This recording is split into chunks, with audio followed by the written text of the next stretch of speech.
नमस्कार, BTV news के इस बुलेटिन में आपका स्वागत है। सबसे पहले आइए एक नजर डालते हैं आज की कुछ खास खबरों पर।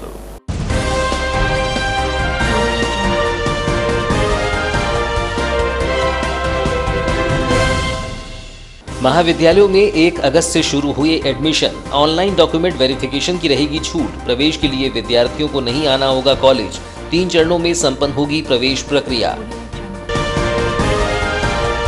बालाघाट में वृद्ध से की गई एटीएम धोखाधड़ी। एटीएम बदलकर वृद्ध के खाते से निकाली राशि। अज्ञात लोगों ने खाते से 19,000 रुपये किए पार। कोतवाली थाना क्षेत्र का है मामला। 75 वर्षीय वृद्ध ने कोतवाली थाने में की शिकायत। कोविड की तीसरी लहर से लड़ने जारी है तैयारी। जिले में बनाया जा रहा है बच्चों के लिए आईसीयू। बच्चों के लिए बनाया जा रहा है 10 बेड का आईसीयू। संक्रमण से बचने टीकाकरण पर दिया जा रहा है जोर। 20 अगस्त तक बनकर तैयार हो जाएगा नया आईसीयू।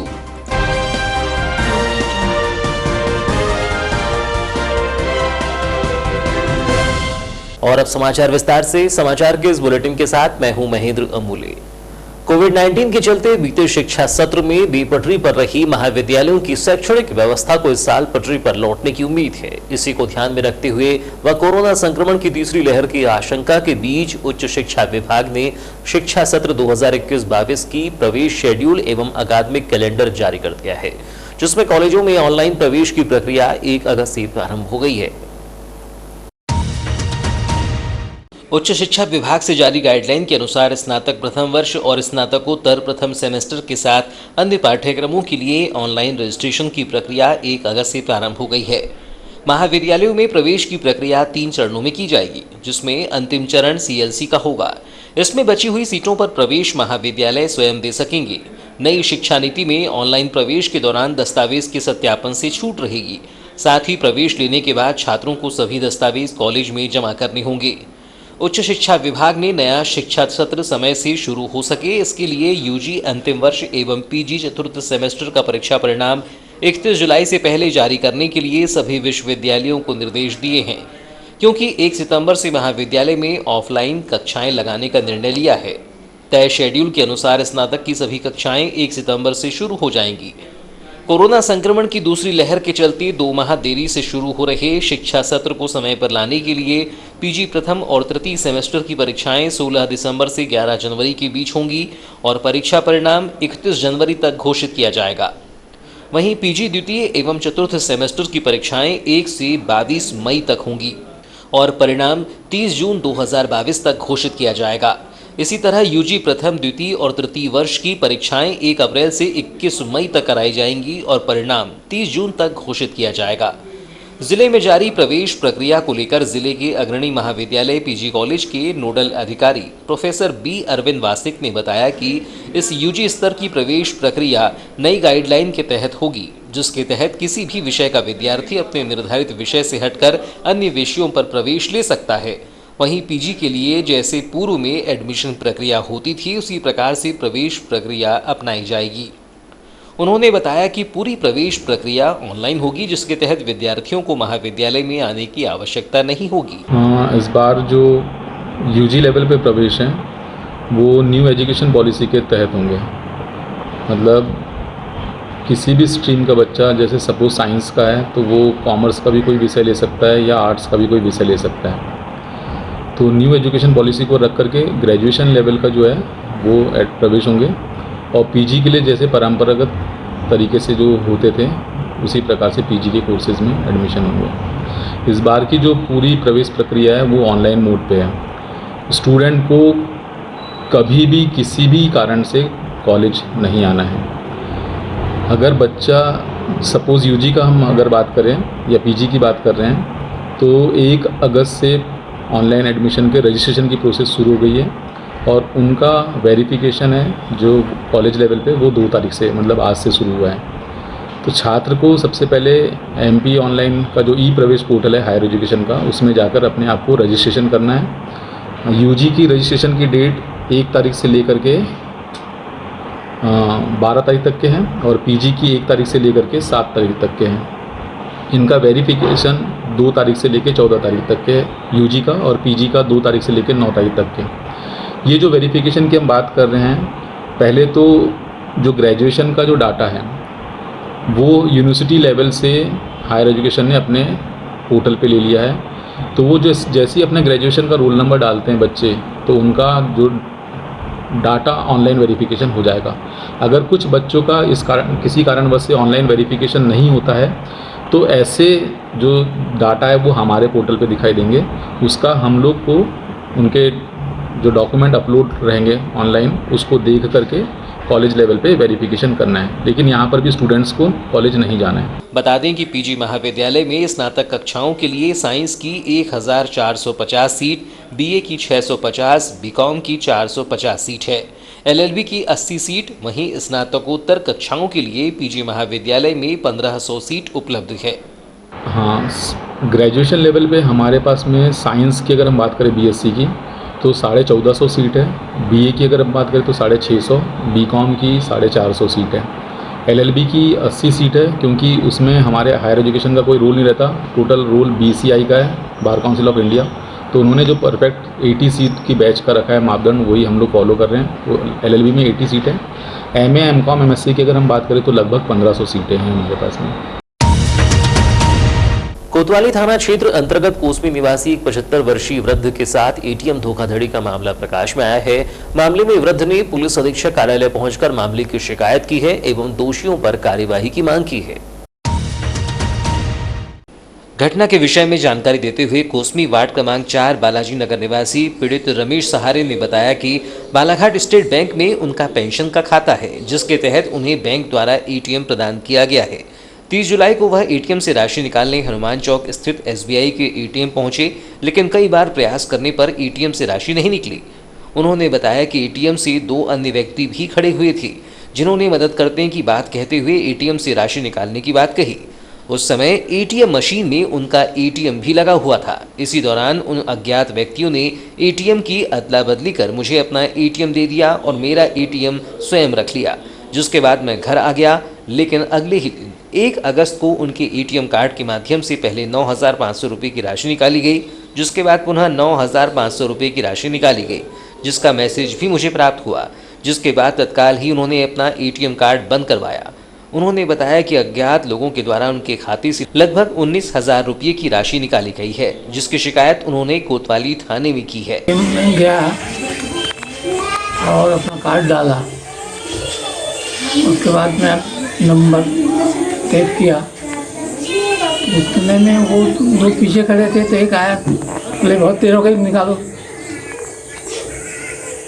तो वो एटीएम सहित अपने हाथ में ले लिया वो एटीएम। अब वो उनके पास जो पहले से एटीएम बना हुआ था वो मेरे को दे दिया और वो रख लिया। कितने पैसे निकाले उन लोगों ने आपके एटीएम से? और निकाले 9,500 दूंगा। कहाँ से निकाले? कुछ एटीएम से। कहाँ के एटीएम से निकाले? ये हनुमान चौक में है ना। प्रदेश के कई जिलों में कोविड के बढ़ते संक्रमण को लेकर जहां एक और प्रदेश सरकार पुनः सख्ती में आ गई है, तो वहीं इसकी जानकारी लगते ही प्रदेश के अन्य जिलों में भी कोविड की तीसरी लहर की रोकथाम को लेकर तैयारियों ने पुनः जोर पकड़ लिया है। बालाघाट जिले में बीते कुछ महीनों में कोविड संक्रमण के ग्राफ में कमी आने के बाद आम जनजीवन पहले की तरह अपने कार्यों में जुट गया है, लेकिन इस दौरान कोविड के नियमों को भूलना भी काफी लापरवाही भरा आलम हो सकता है। जिला प्रशासन कोविड की संभावित तीसरी लहर को रोकने टीकाकरण पर खासा जोर दे रहा है, लेकिन नगरीय क्षेत्रों को छोड़कर जिले के ग्रामीण इलाकों में जिला प्रशासन को काफी मशक्कत करनी पड़ रही है। अब वही ग्रामीण क्षेत्रों में आम जन खेती किसानी की ओर जुट गए हैं, जिसके चलते ग्रामीण क्षेत्रों में टीकाकरण में काफी प्रभाव पड़ रहा है। कलेक्टर दीपक आर्य ने बताया कि कोविड की संभावित तीसरी लहर को लेकर जिला प्रशासन का पहला ध्यान वैक्सीनेशन पर है। हमारा प्रयास है कि जिले में सभी का वैक्सीनेशन किया जाए, लेकिन वर्तमान में ग्रामीण क्षेत्रों में लोग खेती के कार्यों में जुट गए हैं, जिससे ग्रामीण क्षेत्रों में वैक्सीनेशन थोड़ा प्रभावित हुआ है। देखिए, संभावित जो कोविड की 3rd वेव है, उसको देखते हुए सबसे पहला कार्य जो ज़िले में किया जा रहा है वह लोगों का वैक्सीनेशन है, जिससे कि लोगों को प्रिवेंशन हो सके, लोग 3rd वेव में ना ही जाएं। तो राज्य शासन से जितना वैक्सीन प्राप्त हो रहा था अभी तक अच्छी स्थिति में वैक्सीन हम लोग लगा रहे थे, लगभग 70% लक्ष्य पूरे किए जा रहे थे। अभी कुछ दिनों से खेती के कार्य में चूँकि लोग लगे हुए हैं, इसलिए लक्ष्य में थोड़ी सी पूर्ति कम हो पा रही है। लेकिन मेरा अपील आप सभी से अनुरोध है कि जैसे ही अपने कार्य से फ्री होते हैं, कृपया सबसे पहले आके वैक्सीनेशन लगाएं। आपका यदि पहला वैक्सीन हो चुका है तो दूसरा डोज, यदि पहला नहीं हुआ है तो पहला डोज आप जरूर लगवाएं। ये हमारी जो है पहली तैयारी है। कलेक्टर दीपक आर्य ने बताया कि कोविड की संभावित तीसरी लहर को लेकर स्वास्थ्य विभाग भी लगातार काम कर रहा है। जिला चिकित्सालय में पूर्व से ही 15 बेड का आईसीयू बनाया गया है, जिसके बाद पुनः 15 बेड का एक नया आईसीयू बनाया जा रहा है, जो कि 15 से 20 अगस्त तक बनकर तैयार हो जाएगा। उन्होंने कहा कि संभावित तीसरी लहर से बच्चों के लिए अधिक खतरा होने की बात की जा रही है, जिसको लेकर 10 बेड का आईसीयू बनाया जा रहा है, जो कि 20 अगस्त तक बनकर तैयार हो जाएगा। जो आवश्यकता रहती है, सबसे पहले एक आईसीयू बेड की जो कमी थी, तो 15 आईसीयू बेड हमारे पास सरकारी चिकित्सालय में पहले से थे। 15 बेड का एक आईसीयू और तैयार किया जा रहा है, जो कि मुझे उम्मीद है कि 15 से 20 अगस्त के बीच में कभी भी तैयार हो जाएगा। वो पूर्णता की ओर है, तो 15 इस तरीके 30 बेड का आईसीयू उपलब्ध हमारे पास हो जाएगा। उसके बाद चूँकि ये भी बोला जा रहा है कि बच्चों को प्रभावित कर सकती है तीसरी वेव, तो इस कारण से एक 10 बेड का बच्चों का आईसीयू PICU जिसको बोला जाता है, वो भी राज्य शासन से स्वीकृत हुआ और उसका कार्य भी चल रहा है, वो भी 20 अगस्त तक पूर्ण हो जाएगा। टेस्टिंग और ट्रेसिंग की स्थिति काफ़ी क्लियर नहीं हो पा रही वर्तमान समय में।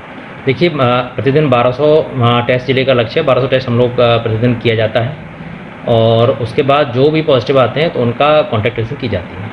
सर, अभी क्या स्थिति, केस कितने जिलों में? अभी काफ़ी दिनों से केस 0 ही हैं। बीच में एक केस आया, तो जो भी केस आया उनको होम आइसोलेट किया गया, उनका कॉन्टैक्ट ट्रेसिंग की गई। अभी रैंडम सैम्पलिंग चालू है और उसके बाद फीवर क्लिनिक में जो भी व्यक्ति आता है उनका भी सैंपल लिया जाता है।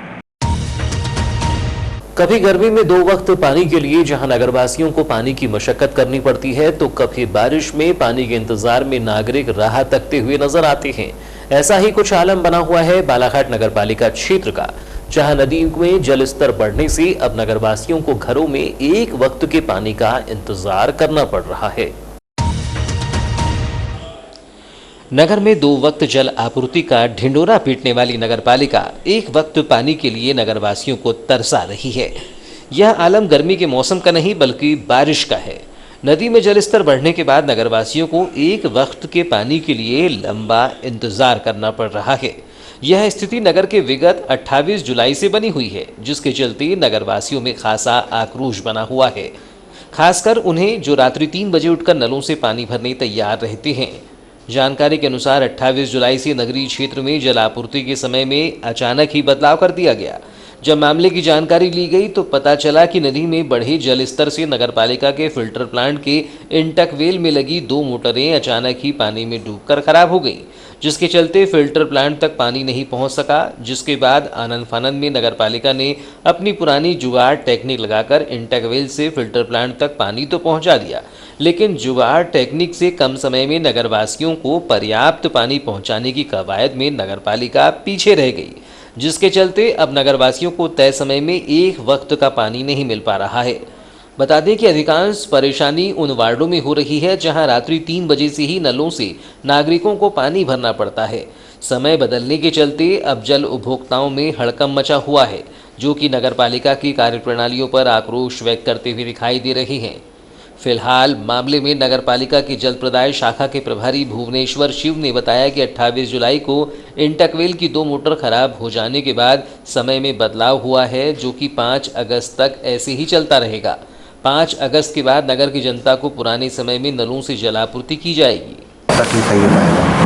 जल प्रदाय 28 तारीख से लेट हो रहा है और ये 5 अगस्त तक के कंप्लीट हो जाएगा। 28 तारीख के दिन अचानक बारिश होने के कारण प्लांट की इंटकवेल की जो हमारी मोटरें हैं 2 मोटरों में खराबी आ गई थी, जिसके कारण ये जल प्रदाय लेट लतीफ़ हो रहा है। अभी मोटरें क्या बनने गई हैं? मोटरें बनने गई हैं, कल तक बन के आ जाएगी, तो फिट करने में हमें 1 दिन और लगेगा, तो सुचारू रूप से कौन कौन से क्षेत्र इसमें मुख्य रूप से प्रभावित हुए हैं? ये 2 प्रभावित कोई क्षेत्र नहीं हुआ, बस टाइम से अलग हटके वाटर सप्लाई दिया जा रहा है। जैसे बूढ़ी भटरा सिविल लाइन पहले सुबह 9 बजे देते थे, अब हमने उनका टाइम सुबह शाम को 5 बजे कर दिया। 1 घंटा उनको भी दे रहे हैं बूढ़ी भटरा सिविल लाइन को, मगर शाम को 5 बजे दे रहे हैं। कुछ कुछ क्षेत्रों में सुबह भी नल दिया जाता है, वहाँ भी कितना टाइम लेट किया गया है? जैसे शहर हम पहले 7:30 बजे देते थे, अभी 9 बजे करीब दे रहे हैं शहर में। तो 1-1.5 घंटा वो टाइम लेट हुआ है। बस बाकी सब जगह बैहर रोड, थाना रोड, ये सब जगह राइट टाइम आ रहा है अभी। सावन मास में भगवान भोलेनाथ के भक्तों की आस्था का सैलाब शिवालयों में दिखाई दिया, जहां बड़ी संख्या में भक्तों ने पहुंचकर भोले बाबा के सामने शीश नवाए और दुग्धाभिषेक, जलाभिषेक के साथ ही शिवालयों में सावन के दूसरे सोमवार पर बोल बम और हर हर महादेव के जयकारे गुंजायमान हुए। शहर के शंकर घाट, बाबा कोटेश्वर धाम और जिले के सभी शिवालयों में सावन सोमवार पर श्रद्धालु भक्तों का तांता लगा रहा, जहां भक्तजनों ने पहुंचकर आस्था पूर्वक जलाभिषेक किया और परिक्रमा करके पूजा अर्चना की। इस दौरान मंदिर में पूजन और अन्य धार्मिक कार्यक्रम चलते रहे। मंदिरों में कोविड गाइडलाइन के पालन, सुरक्षा से लेकर पेयजल की व्यवस्थाएं थीं। सोमवार को दूर दराज सहित आसपास के क्षेत्रों से बड़ी तादाद में भक्त मंदिरों में पहुंचे और भोलेनाथ का पूजन अर्चन कर मुरादें मांगी। पावन सलीला मां बैनगंगा के तट पर शंकर घाट में शिव भक्तों ने भगवान भोलेनाथ को जल चढ़ाया और सोमवार को पूरे दिन बोल बम हर हर महादेव का जय घोष गुंजायमान होता रहा। यहां पहुंचने वाले भक्तों के लिए विशेष प्रबंध किए गए थे। श्रद्धालुओं के आने का सिलसिला शाम तक धीरे धीरे चलता रहा। पूरे दिन लोगों की भीड़ रही।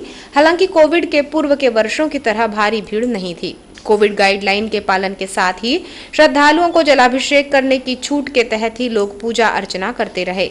इस पवित्र श्रावण मास में प्रति सप्ताह सोमवार को इस तरह शिवालयों में आस्था पूर्वक भक्तजन पहुंचते रहेंगे और संपूर्ण जिला शिव भक्तों के श्रद्धा भाव से शिवमय बना रहेगा। वारासिवनी पुलिस ने चोरी के आरोप में शहर के 2 छात्र चोरों को गिरफ्तार करने में सफलता प्राप्त की है, जिन्हें न्यायालय में पेश करने के बाद न्यायिक अभिरक्षा में जेल भेज दिया गया।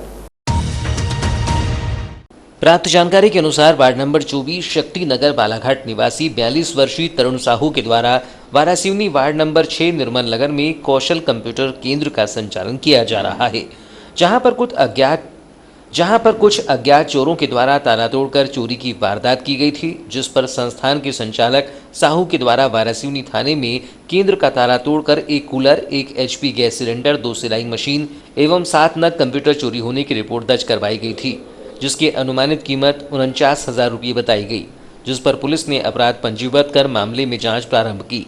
इसी दौरान सोमवार को मुखबिर के द्वारा पुलिस को घटना के आरोपियों के बारे में सूचना दी गई, जिस पर थाना प्रभारी कैलाश सोलंकी के निर्देश पर पुलिस बल ने मुखबिर की सूचना के आधार पर दबिश देकर वार्ड नंबर 6 वारासिवनी निवासी 19 वर्षीय अमन ठकरेले और आकाश मानकर को धर दबोचा व थाने में लाकर पूछताछ की गई तो दोनों ने चोरी करना स्वीकार किया, जिनके पास से पुलिस ने गैस सिलेंडर बरामद किया। चर्चा में उप निरीक्षक शशांक राणा ने बताया कि तरुण साहू के द्वारा उसके कंप्यूटर केंद्र में चोरी होने की रिपोर्ट दर्ज कराई गई थी, जिस पर आरोपियों की पतासाजी की जा रही थी। उक्त संबंध में मुखबिर सूचना पर अमन ठकरेले, आकाश मानकर को गिरफ्तार कर पूछताछ की गई तो उन्होंने अपना जुर्म कबूल कर लिया, जिन्हें न्यायालय में पेश किया गया, जहां से उन्हें न्यायालय ने जेल भेज दिया। तो ये थी अब तक की खबरें। नई खबरों के साथ एक बार फिर हम हाजिर होंगे, तब तक के लिए दीजिए इजाजत। नमस्कार।